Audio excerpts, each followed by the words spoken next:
en personne vers toi. Je ne vais pas continuer ici. On voit l'histoire qui est très importante, qui est très riche ici. On parle ici d'un centenier. Quand on parle d'un centenier, c'est un commandant, c'est un grand commandant qui commande presque 50 hommes. Il a au moins 50 hommes à sa disposition. C'est lui qui est leur chef. C'est lui qui a le commandement sur ces hommes-là. Et c'est lui qui donne l'ordre à ces hommes-là. Et la Bible nous montre ici quelque chose qui m'a un peu touché. La Bible parle de ce centenier. La Bible nous parle ici qu'il a seulement entendu. Il a entendu seulement parler de la personne de Jésus. Peut-être on lui a dit que Jésus guérissait les malades. Jésus ressuscitait des morts. Jésus faisait des miracles. Mais il y a quelque chose qui m'a touché dans le démarche de ce centenier, parce que la Bible dit qu'il aimait, dans d'autres versions, c'est son esclave. Et vous savez que dans l'Empire romain, un esclave, le chien est plus considéré qu'un esclave. Un esclave, il peut mourir. On donne plus de la valeur au chien qu'un esclave. Et on voit bien que ce centenier avait de l'empathie. Avait de l'empathie pour son serviteur. Il avait de l'amour pour cet homme. Il avait l'amour parce qu'il aimait cet homme. Et comme il aimait cet homme, il ne voulait pas que cet homme meure. Il voulait faire quelque chose, peut-être. Il avait dépensé tout ce qu'il avait comme un moyen pour que cet homme se relève. Mais tous les moyens qu'il a mis en place, ça ne suffisait pas.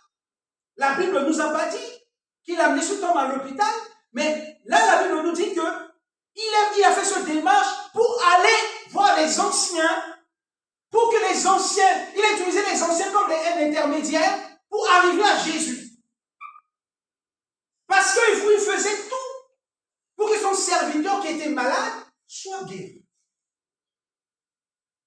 Et la Bible dit, il arrive chez les anciens, il parle aux anciens, les anciens arrivent auprès de Jésus, il dit, mais cet homme qui vient auprès de nous, il mérite, Jésus, que tu lui accordes cela.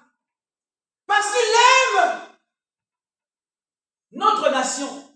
Regarde cette synagogue, regarde cette maison, regarde là où nous sommes, en train de prier, en train d'intercéder, mais c'est lui qui nous a construit cela. Il y a des personnes qui ne sont même pas des chrétiens, mais qui donnent parfois de considération aux choses de Dieu.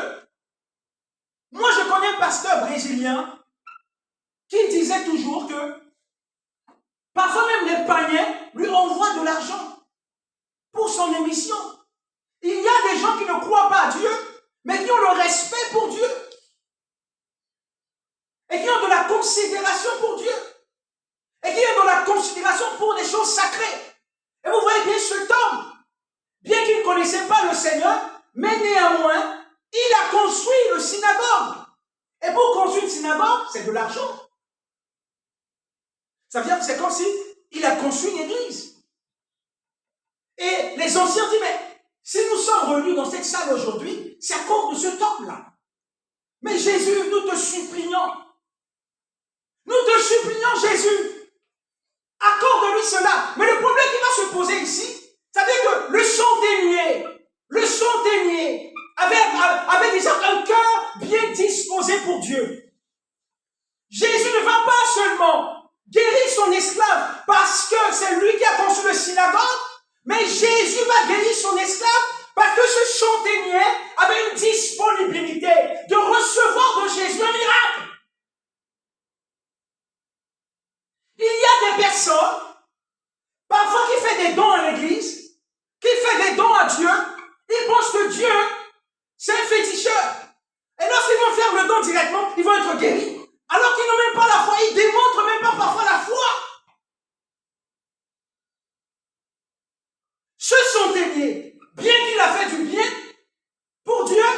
avait la foi.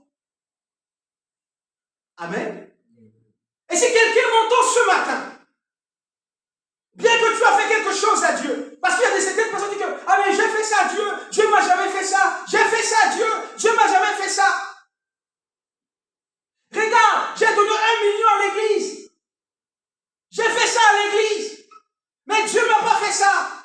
Mais Dieu m'a pas fait ça. Mais le problème qui est là ici, le centenier, il avait la première chose, il avait l'amour pour son serviteur.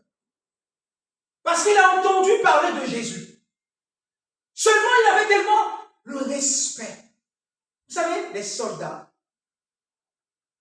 les militaires, on les a appris ce que ça s'appelle le discipline, le respect. Pour un chef, pour un hiérarchie, ils savent respecter les choses. Et donc comme il est formé comme ça, il a appris comme ça. Pour lui, pour aller voir Jésus, avec son état, il ne peut pas. Il ne pouvait pas. Il dit Jésus, c'est Dieu. Et moi, je suis un pécheur. Je ne veux pas l'approcher. Je ne peux pas. Je vais utiliser les intermédiaires pour qu'il puisse arriver à lui. Je ne peux pas. Et encore, lorsque Jésus voulait arriver chez lui, Jésus est en train d'y aller chez lui, il envoie des gens sur le chemin. Il dit non, dites à Jésus de ne pas arriver là. Ce que je veux de lui, il dit seulement une seule parole qui sort de sa bouche.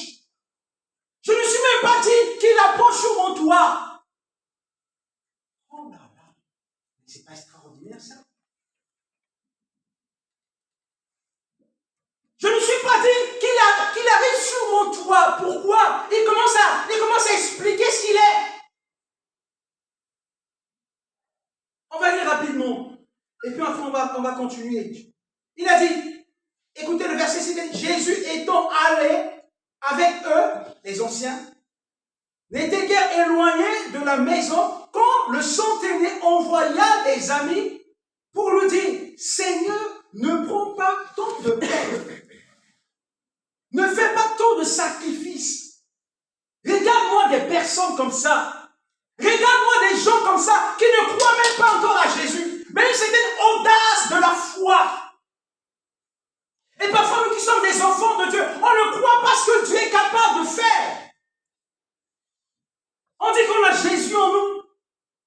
Et parfois, quand on dit qu'on a Jésus en nous, et quand on nous voit, on dit, mais Jésus est en toi. Et tu ne crois même pas qu'il y a Jésus qui est en toi. Et que Jésus qui est en toi peut changer la situation. On a besoin beaucoup de prières. Et le centenier dit, ne prends même pas de la peine. Ne prends pas de la peine. Il dit ça à Jésus. Ne prends même pas le temps de la peine. Car je suis pas digne que tu rentres sous mon toit. Quelle humilité. Là, il réalise sa culpabilité à la grandeur de Dieu. Il réalise comment Jésus est Dieu. Il dit, je ne suis pas digne. Je suis un pécheur. Tu ne peux pas arriver chez moi. Amen. Mais Jésus, on n'était pas digne que Christ vit en nous. On n'était pas digne de s'approcher de Dieu. Mais Jésus-Christ nous a rendus dignes. On peut maintenant approcher de Dieu. Et parfois, on ne réalise pas ce qu'on est. On ne réalise pas ce qu'on est. On ne réalise pas ce que Christ a fait de nous.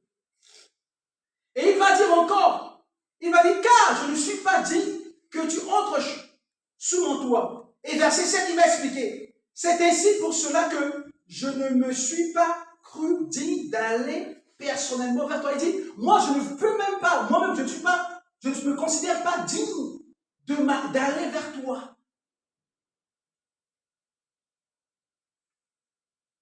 Vous voyez toutes ces démarches. Et parfois, nous, on ne donne même pas certaines valeurs à Dieu. On ne donne pas une considération dans notre vie à Dieu.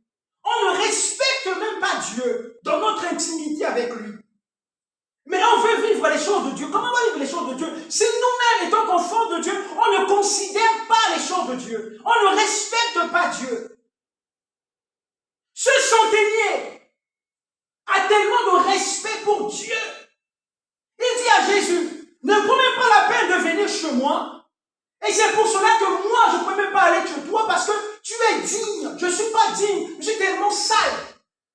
Je suis un pécheur. Le gars va réaliser sa culpabilité. Il est en train de confesser ses péchés ici. Il est en train de réaliser qu'il est pécheur et que Jésus est tellement saint et qu'il ne peut pas s'approcher de lui. Mais ce saint et qui a accepté de mourir à la croix pour toi, ce Jésus. Et parfois, nous, dans notre vie avec Jésus, on ne réalise pas ce qu'il est pour nous. Et il va dire, amen, c'est aussi que cela que je ne me suis pas cru digne d'aller en personne vers toi. Mais, dis un mot. Et il va dire à Jésus, moi je crois, parce que j'ai entendu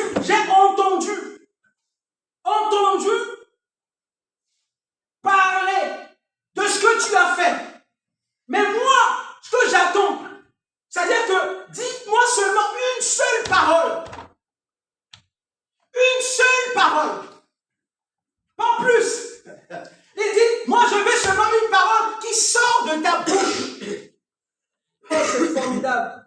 Amen. Il a dit,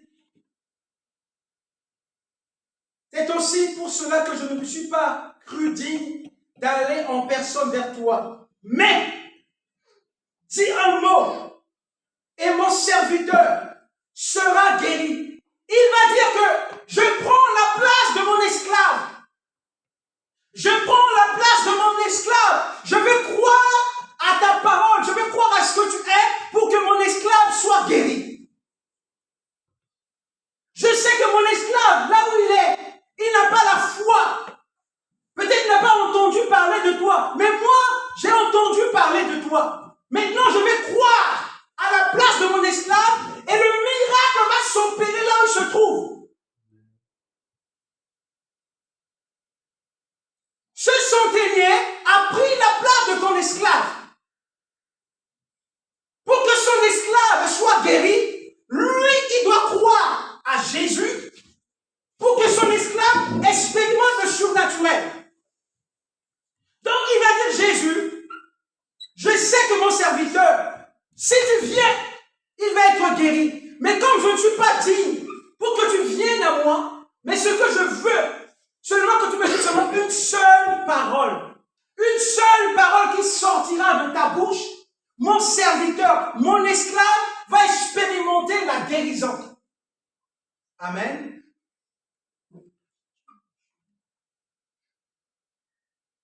Gloire à Dieu. Le verset 8, il a dit, mais un seul mot, mon serviteur sera guéri. Il va expliquer, car, il dit, car moi, je suis soumis à des supérieurs. J'ai des soldats sous mes ordres.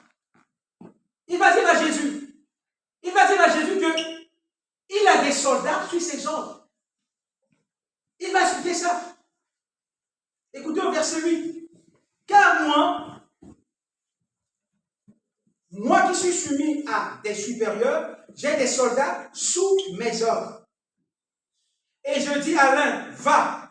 Il va, c'est-à-dire que moi je donne l'ordre aux soldats. Je dis au soldat, va à gauche, le soldat va à gauche. Je dis au soldat, va à droite, il va à droite. Écoutez ce qu'il dit ici. Et il dit, je dis à l'un, va, et il va. À l'autre, viens, et il vient. Et à mon serviteur, fais cela, et il le fait. Il dit ça, Jésus dit, Jésus, moi, je suis un responsable, je suis un chef, et moi, j'ai de l'autorité, je peux ordonner à des soldats de faire ce que je leur demande de faire, et ils vont se soumettre. Et c'est ça, il a dit Jésus. Si je demande à un soldat d'aller à droite, il va aller à droite. Si je demande à un soldat d'aller à gauche, il va aller à gauche. Mais moi, Je sais qui tu es. Tu es Dieu. Ce que je veux seulement, que tu dises seulement une seule parole et mon serviteur va être guéri. Et lorsque, verset 9, lorsque Jésus entendit ces paroles, il admira le centenier et se tourna vers la foule. La parole de ce centenier a marqué tellement Jésus. A marqué tellement Jésus de la façon dont ce centenier est en train de parler à Jésus dit, écoute, je veux seulement une seule de tes paroles, une seule parole, et mon serviteur, là où je trouve, il va être guéri. Jésus admira le centenier et se tourna vers la foule qui le suivait et dit, je vous le dis, même en Israël, je n'ai pas trouvé une aussi grande foi. Jésus va déclarer que ce temps, il a la foi. Pourquoi? Parce que son esclave, il ne croyait pas. Il n'avait pas la foi. Mais la foi de centenier qui va amener son esclave à vivre le miracle. C'est pour cela que je vous dis ce matin, vous allez prendre un papier et vous allez écrire le nom de quelqu'un. Le nom de quelqu'un que vous ne connaissez pas ou vous connaissez déjà. Ou que vous voulez que Dieu puisse le sauver. Vous, les lycéens, les collégiens, les lycéens, les collégiens, les écoliers, les universitaires, les travailleurs. Vous allez prendre un petit papier ce matin, vous allez écrire le nom de quelqu'un. La personne que vous ne connaissez pas, ou la personne que vous connaissez. Vous allez dire, Seigneur, je vais faire comme le centenier. Vous m'entendez? Je vais faire comme le centenier. Le centenier, qu'est-ce qu'il a fait? Le centenier voulait à tout prix que son esclave soit guéri. Et le centenier a fait cette démarche-là. Il est allé vers les anciens. Et le centenier avait la foi. Parce qu'il croyait que si Jésus disait seulement une seule parole, son esclave, là où il se trouve, il va être guéri. C'est pour cela que ce matin, j'aimerais vous dire, si vous avez quelqu'un qui est malade dans votre maison, qui ne croit même pas à Dieu, qui n'a même pas donné sa vie à Jésus-Christ, mais vous qui êtes là, vous qui m'entendez ce matin, vous avez cette foi en Jésus-Christ, et que vous allez prier pour ces personnes, Dieu va opérer des miracles si vous avez la foi en Jésus-Christ. Et parce que la Bible me dit ce matin que le centenier avait la foi. Il avait cru que Jésus-Christ est capable de guérir son esclave. Et ce matin, si vous croyez que Jésus est capable de guérir ou encore de sauver quelqu'un de votre famille, ou de sauver votre voisin, de sauver votre enfant, de sauver votre mari, de sauver votre épouse ce matin, vous allez écrire son nom sur votre bout de papier. Vous allez prendre un bout de papier, vous allez écrire le nom de votre enfant, ou le nom de votre mari, ou le nom de votre soeur, ou le nom de votre frère. Vous allez écrire son nom, vous allez dire, Seigneur, de la même façon que ce centenier a fait cette démarche pour aller vers toi, afin que son esclave soit guéri, je vais écrire ce nom et je vais prier pour cette personne. Je vais prendre sa place pour plaider à toi. Vous savez, il était l'intermédiaire. Ce centenier. Il est venu plaider à Jésus-Christ. Seigneur, je t'en supplie, qu'il ne meure pas. Quelqu'un est en train de mourir pour aller en enfer. Dieu veut que sa vie soit sauvée. Quelqu'un est en train de mourir dans notre famille pour aller en enfer. Dieu nous demande ce matin, c'est à nous la responsabilité de prier pour cette personne. Qu'il n'aille pas en enfer. Que nous puissions prier pour lui ce matin. Disons, Seigneur, je prie pour mon frère, je prie pour ma tante, je prie pour ma mère. Que le ciel lui soit ouvert. Et qu'il rentre.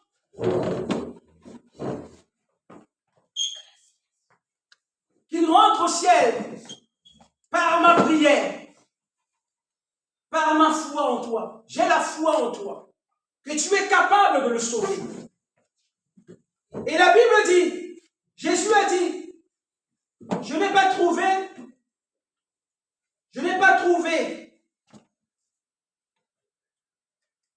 je vous le dis, même en Israël, je n'ai pas trouvé aussi grande foi.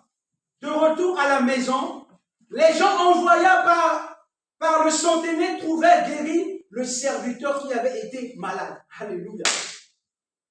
Amen. La Bible dit que lorsque les personnes que le centenier les a envoyées, quand ils sont en train de retourner à la maison, la personne a été déjà guérie. Pourquoi il était guéri? Parce que le centenier avait la foi en Jésus-Christ. Il croyait que Jésus-Christ est capable de guérir son esclave. Et ce matin, j'aimerais te dire, si quelqu'un est malade dans ta maison, tu vas prier ce matin. Tu vas dire, Seigneur Jésus, je veux croire comme ce centenier. Il avait la foi en toi. Il savait que si tu dis seulement une seule parole, son serviteur, son esclave est délivré. La mort allait le libérer. La maladie allait disparaître dans son corps. Et ce matin, je ne sais pas qui tu connais dans ta famille qui a besoin de Jésus. Qui a besoin de Jésus? Alors tu vas faire ce démarche ce matin. Tu vas le présenter à Dieu ce matin. Tu vas dire, Seigneur Jésus, je viens vers toi comme ce centenier. La première chose, le centenier aimait son esclave. Il faut aimer la personne que tu vas prier pour lui. J'aimerais que tu mets le nom de la personne que tu aimes. Tu dis, Seigneur, j'aime cet homme, j'aime cette femme, j'aime ma femme, j'aime mes enfants, j'aime mon oncle, j'aime mon père, j'aime ma soeur. Je vais prier pour elle, qu'elle soit sauvée. Tu vas faire ça. Le centenier avait de l'amour pour son serviteur. Il était attaché à lui. Et il voulait son bien. C'est-à-dire que toi, tu veux le bien de cette personne que tu es en train de prier pour lui ce matin. Cette personne que tu es en train de prier pour lui, tu dis, Seigneur, j'aime mon neveu, j'aime mon oncle, j'aime mon frère, j'aime ma soeur, j'aime ma femme, j'aime mon mari. Je veux qu'il soit sauvé. Ou je veux qu'il soit guéri. Mais ce veut qu'il soit guéri, mais qu'il soit sauvé aussi. Et la Bible dit que le démarche de centenier a fini par payer parce qu'il avait la foi. Non pas seulement c'est lui qui a construit le synagogue, mais parce qu'il avait la foi à la personne de Jésus. Il croyait que Jésus guérit encore. Et ce matin, je crois que Jésus guérit encore. Je vais plaider pour quelqu'un ce matin. Quelqu'un qui est malade ce matin. Quelqu'un qui a besoin de la délivrance ce matin. Quelqu'un qui a besoin que Jésus le visite ce matin. Quelqu'un qui a besoin que Jésus le touche ce matin. Je vais prier pour toi. Parce que je crois que Jésus peut faire quelque chose. Je vais plaider pour cette personne. Je vais dire, Seigneur, touche cet homme, touche cette femme. Il a tellement besoin de toi. C'est la prière que nous allons faire ce matin. Nous allons prier pour ces hommes et ces femmes. Et nous allons leur dire, Seigneur, le centenier avait la foi. Et tu as guéri son serviteur. Qu'il aimait. Oh, je aime ma femme. Oh Seigneur, je aime mon mari. Oh, je aime mon fils. Oh Seigneur, je aime ma fille. Oh, je aime Seigneur tellement mon oncle, mon cousin. Sauve-le. Guéris-le. Touche-le. Interviens dans sa santé. Amen. Tu connais quelqu'un qui n'arrive pas à dormir la nuit. Ce matin, tu pries pour lui. Parce que c'est ce que le centenier a fait. Il a plaidé à Dieu pour son esclave. Ce matin, Dieu te demande que tu plaides à lui à cause de quelqu'un que tu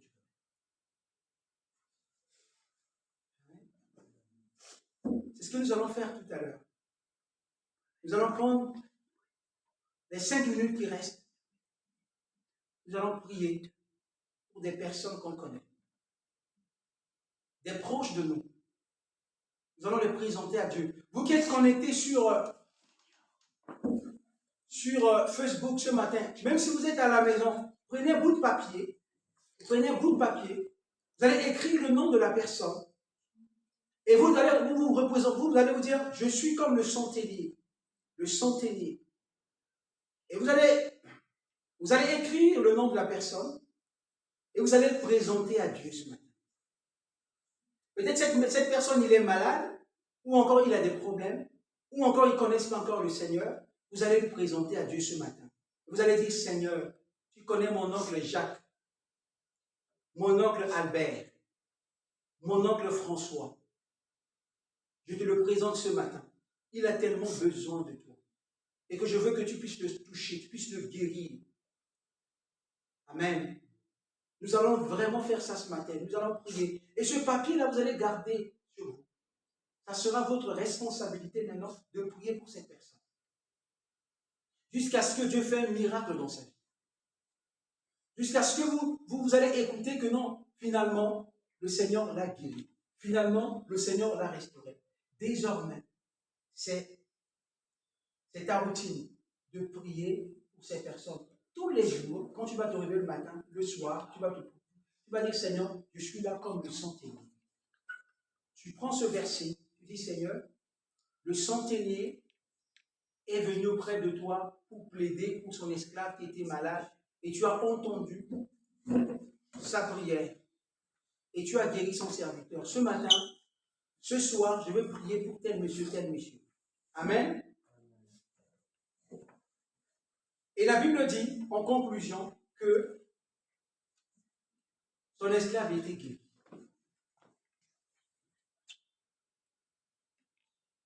Son esclave était guéri. Ce matin, il faut avoir de l'amour. De l'amour pour des personnes qu'on aime. De l'amour pour des personnes qu'on aime et qu'on désire aussi. Il faut désirer le bien de ces personnes qu'on aime. On aime les gens, mais il faut désirer qu'ils soient bien. Le désir le plus profond de ce centenier est que son serviteur soit guéri. Parce qu'il l'aimait. Il ne voulait pas qu'il meure. Et le désir le plus profond de notre cœur, nos frères et sœurs qu'on connaît, on ne veut pas qu'ils meurent sans Jésus. Mais qu'ils connaissent Jésus dans leur cœur, dans leur vie, comme leur Seigneur, leur Sauveur personnel. Nous voulons que demain, ils puissent être au ciel avec nous. N'est-ce pas? Voilà la raison pour laquelle nous devons prier pour eux. Alors ce matin, je vous invite, nous allons nous mettre debout, si vous voulez bien, et vous avez votre papier entre vos mains, vous allez présenter cette personne à Dieu, cette personne que vous connaissez, vous allez continuer à prier pour eux, et ça sera, vous allez mettre la prière de centenier.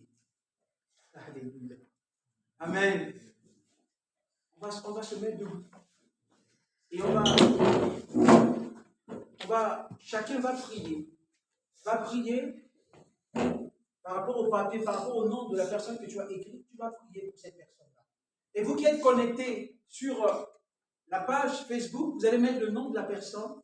Et tout ensemble, nous allons prendre 5 minutes pour prier, pour présenter cette personne à Dieu. Et nous allons commencer à prier pour cela. On va prier jusqu'à ce qu'on va avoir des réponses. On va avoir des réponses, le retour de cette prière. Et nous allons témoigner ici à tout le monde. On va dire, écoutez, nous avons prié pour telle personne qui était malade, Dieu l'a guéri. Nous avons prié pour telle personne pour la conversion, il a donné sa vie à Jésus. Amen. Voilà. On va s'incliner la tête et on va prier le Seigneur. Oh, merci notre Père et notre Dieu. Oh, alléluia. Tu vas parler au Seigneur ce matin. Nous te célébrons pour ce que tu es.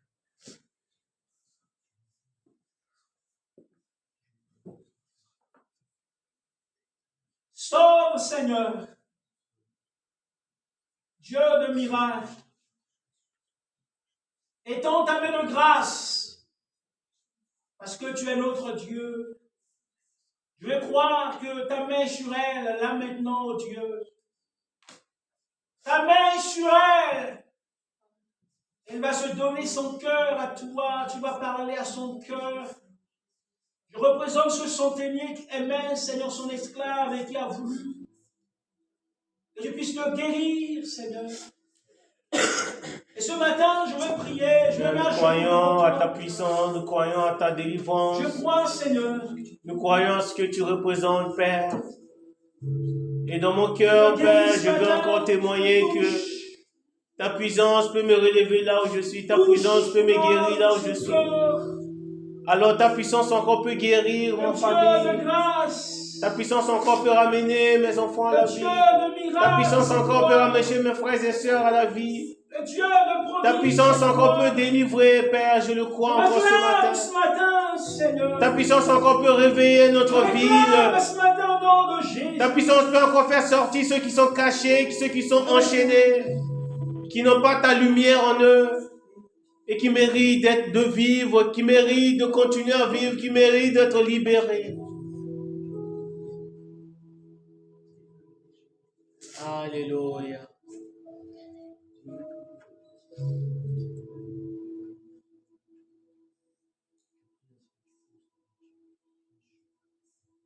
Tu peux prier aussi pour la colère, que tu connais les gens qui sont tout le temps colériques. Tu peux prier pour tous ces gens qui sont tout le temps irrités. Tu peux prier pour toutes ces personnes qui sont tout le temps nerveux. Que le Seigneur leur donne la douceur, leur donne de la compassion.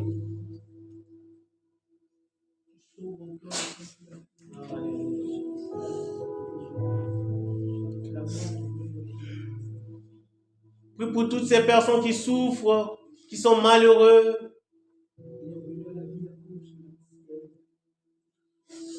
Qui sont tristes. Que l'amour de Dieu les envahisse. Que l'amour de Dieu les comble. Que l'amour de Dieu les secoue.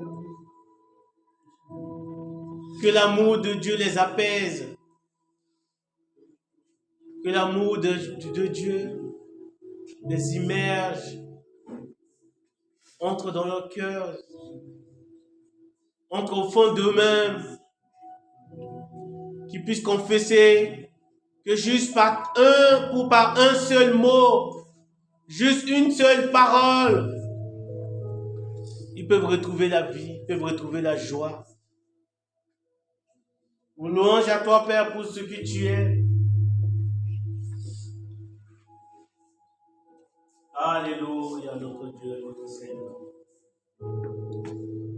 Cette semaine, je me souviens, j'ai échangé avec des frères et qui me disaient qu'ils ont des amis qui sont tout le temps en colère. Et je leur ai demandé de prier pour eux. Même si ces gens ne connaissent pas encore le Seigneur, mais en priant pour eux, Dieu peut leur faire grâce.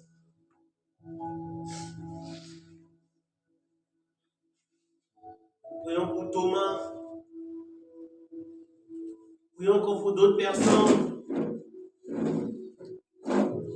Ce garçon me disait qu'il est tout le temps en colère, il ne comprenait pas pourquoi.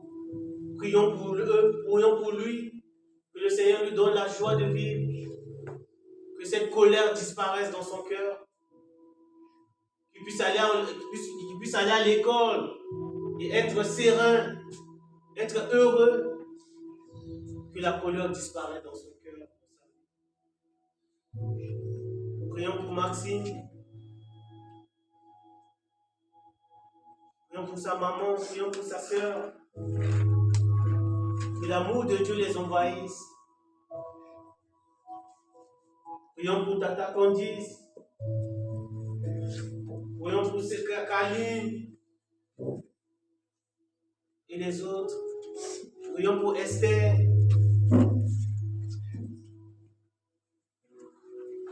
Et il y a d'autres noms encore qui nous traversent l'esprit.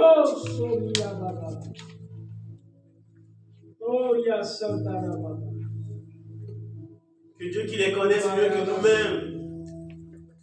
Nous croyons à la puissance de Dieu. Comme ce chef militaire, ce centenier, il a cru à la guérison que Jésus peut apporter dans la vie de son serviteur, de son...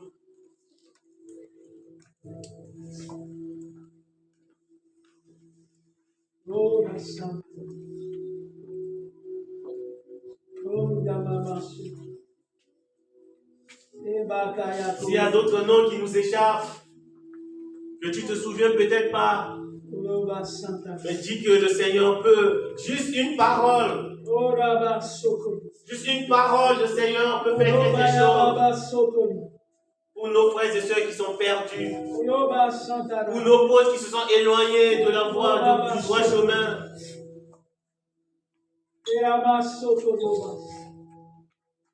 Pour ceux qui ne veulent pas entendre parler de Dieu, pour ceux qui ne veulent pas entendre parler de Jésus-Christ,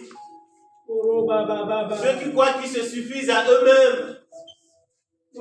Mais quand ils sont tous seuls, ils pleurent, ils gémissent, priant eux, pensant à eux. Parce qu'au plus profond de nous, nous avons besoin d'aide, nous avons besoin de secours. Et ce secours ne peut que venir du Saint d'Israël. Si tu le crois, si tu le crois au fond de toi-même, ça jaillira. Si tu le crois au plus profond de toi-même, ça jaillira. Crois que tu vas réussir, tu réussiras. Crois que tu vas être bon dans ce que tu fais, tu seras bon. Crois que la personne qui traverse dans ton cœur aussi va être sauveuse, elle sera sauvée. Parce que la parole de Dieu est la vérité. Parce que la parole de Dieu est la vie.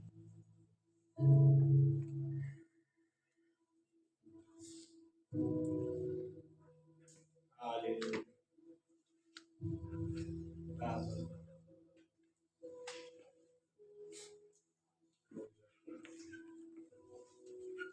Oh, merci, notre Dieu. Merci pour cette parole, Père, que tu as encore sémée dans nos cœurs, tu as encore sémée dans nos vies. Viens nous secouer, Père, de ne pas juste penser à notre petite vie, mais de penser à tous ceux qui sont perdus. Amen.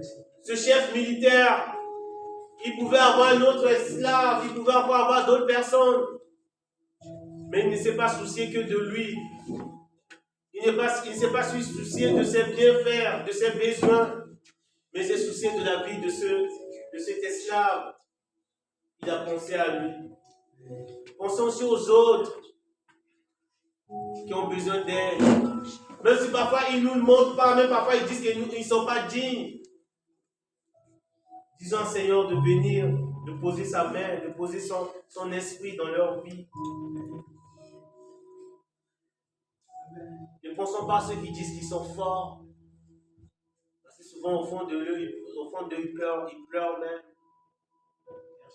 Nous avons tous besoin de l'aide de Dieu. Nous avons tous besoin du secours de Dieu. Et au début de ce culte, on a lu dans Ésaü que ce n'est pas seulement aux chevaliers que nous devons demander secours. Ce n'est pas seulement en Égypte que nous allons chercher secours. Ce n'est pas seulement dans les chars que nous allons demander secours, mais au sein d'Israël. Et demandons au sein d'Israël, prions au sein d'Israël pour tous nos proches, pour toutes nos connaissances, pour tous nos collègues, nos camarades de classe, nos camarades d'université, de collège, d'école, qui ont besoin de la main de Dieu, qui ont besoin de la puissance de Dieu. Amen. Amen. Amen. Amen. Fais arrêter la musique.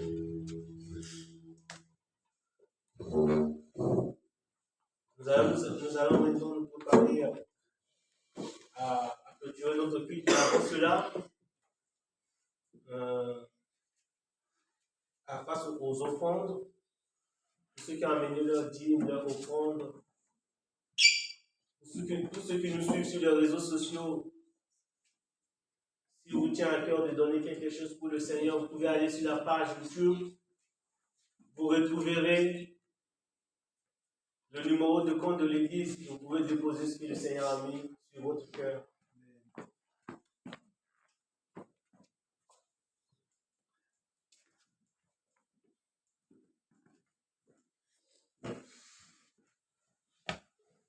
Le 2 juillet, avant de partir en vacances, L'église organise un agape. Nous allons passer les derniers moments avant les vacances ensemble. Nous allons manger, nous allons passer des moments ensemble. Donc, si vous êtes disponible le 2 juillet, vous pouvez nous joindre à nous. Ne restez pas seuls chez vous. Venez, on va passer un moment de convivialité, un moment de joie, un moment de partage fraternel. Après la parole de Dieu, après notre nourriture spirituelle, nous avons besoin de notre nourriture matérielle, physique. Nous allons passer des moments ensemble, nous allons discuter, nous allons manger ensemble. Donc le dimanche 2 juillet, ne restez pas seuls chez vous. Si vous êtes disponible, venez passer avec nous, nous allons manger ensemble. Et nos réunions hebdomadaires tous les mercredis à 20h sur la page Facebook de l'église. Vous allez avoir un enseignement avec le pasteur. Et le samedi à 20h30, si vous voulez passer des moments d'intercession, de prière, si vous avez des sujets, vous pouvez vous joindre à nous sur la page WhatsApp de l'église. Nous allons prier ensemble. Si vous voulez encore prier pour des personnes, si aujourd'hui il n'y a pas de noms qui vous viennent à l'esprit, vous pouvez, voilà, vous souvenir de ça le samedi, nous allons prier ensemble pour nous. Amen. Nous allons prendre le dernier chant. Que le Seigneur nous bénisse. Que le Seigneur bénisse ce moment. Nous allons demander à notre sœur Amanda après de prier.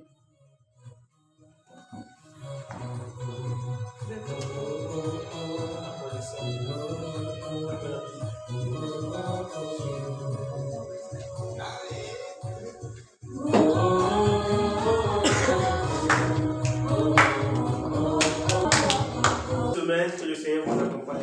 Alléluia, que Dieu vous bénisse. On se dit. Et joyeuses fêtes et bonnes fêtes de mère. Bonne fête de mère à tout le monde. Et on vous aime, on vous embrasse très fort. Allez.